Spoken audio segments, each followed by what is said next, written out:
Di dalam Al-Quran, adakah hal-hal yang berkaitan dengan itu, bahwa Allah berbicara kepada ruh seseorang, atau seseorang bisa berkomunikasi dengan ruhnya? Karena kalau seseorang mampu mengenal dirinya, komunikasi dengan ruhnya, dia akan mampu berkomunikasi kepada sang penghembus ruh, yaitu Allah Subhanahu wa Ta'ala. Dalam surat Al-Ma'idah ayat 5, surah Al-Ma'idah surat 5 ayat 111, itu ada kisah mengenai Hawariyun. Siapa Hawariyun?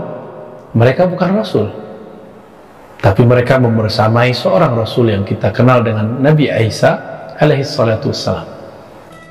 Bismillahirrahmanirrahim.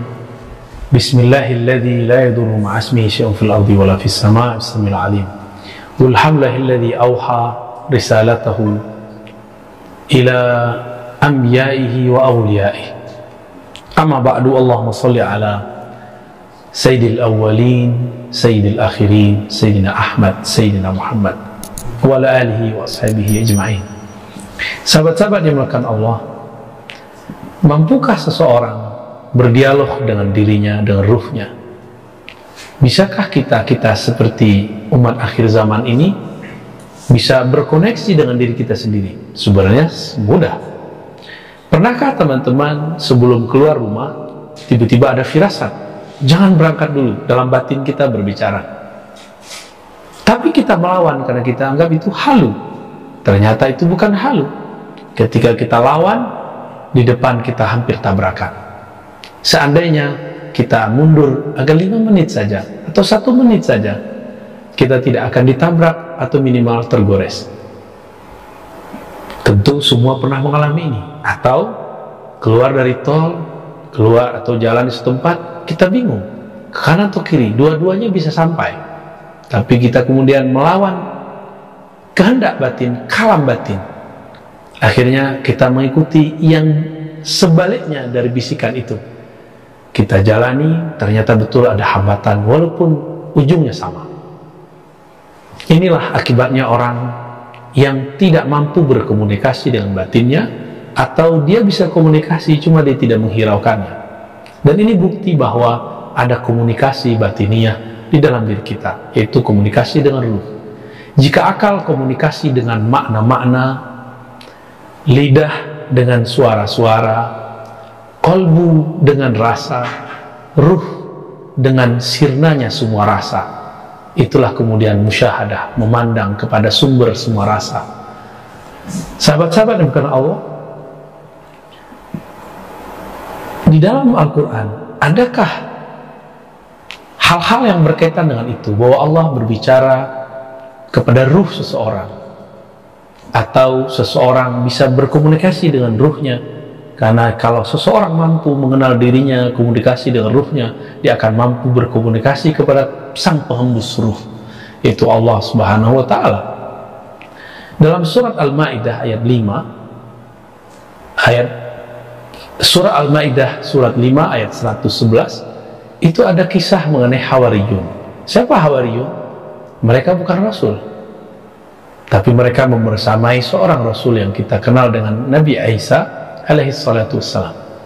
Apa kata Allah? Wa iz auhaitu ilal hawariyin.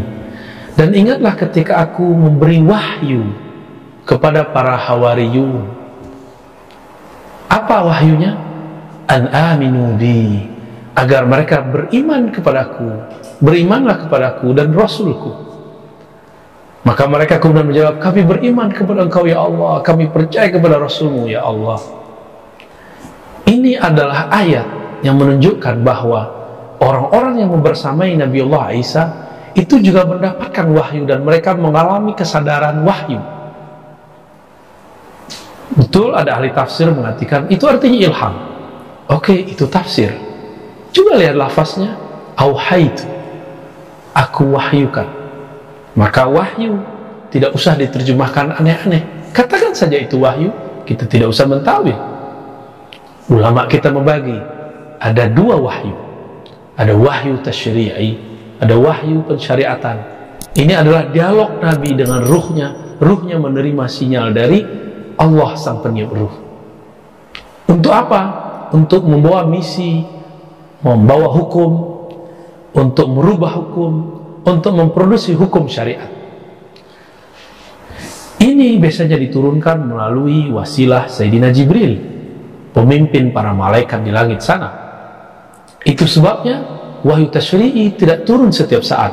Bahkan ketika Nabi mengatakan kepada seorang perempuan, datang besok, besok bakal turun berita dari langit, tapi ternyata tidak turun-turun, karena wahyu tasyri'i bukan atas kehendak Nabi, tapi atas kehendak ilahi.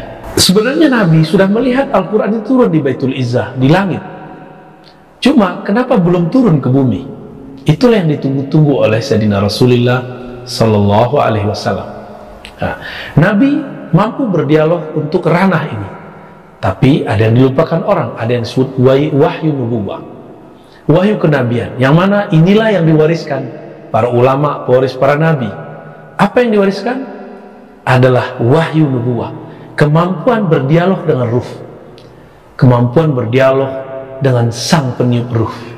Dan itu terjadi detik per detik, saat per saat, menit per menit, hari per hari, bulan per bulan, tahun per tahun, tiada hentinya. Allah berkalam, mengirimkan kalam-kalamnya kepada sang kekasihnya. Yang diajak berbicara tentu kekasih, orang yang dikenal. Mereka itu adalah orang-orang yang sudah menjadi ahlullah, keluarganya Allah, Khalilullah, temannya Allah, Habibullah, kekasihnya Allah. Tentu kalau kita bertemu seseorang, dia adalah teman kita, kekasih kita, sahabat, kita bercerita dengannya. Jika teman fisik, kita berbicara ke fisiknya. Jika teman hati, kita berbicara kepada hatinya. Ini adalah teman ruh. Sumber ruh satu-satunya adalah Allah Subhanahu wa Ta'ala.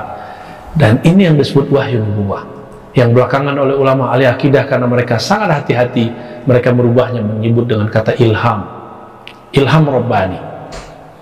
Padahal dalam kitab-kitab terdahulu, ilham itu maksus bil malak, itu dikhususkan jika datang dari malaikat. Tapi kita berdamai saja supaya tidak salah faham, kita sebutlah wahyu nubuwah itu dengan sebutan ilham Rabbani, ilham bisikan-bisikan, kalam-kalam, obrolan-obrolan Allah kepada kekasih-kekasihnya. Jadi bisakah kita berdialog dengan ruh? Bisa. Jadilah terlebih dahulu kekasihnya sang peniup ruh, maka kita akan bisa berbicara dengan ruh. Mari meminta kepada Allah, berdoa kepada Allah agar membantu kita mengenalkan diri kita kepada hakikat diri ini, sehingga kita bisa berbicara dengan sang maha diri, Allah Subhanahu wa Ta'ala. Sallallahu ala sayyidil wujud, sayyidil kaunain, Sayyidina Ahmad, Sayyidina Muhammad, walhamdulillah rabbil alamin. Assalamualaikum.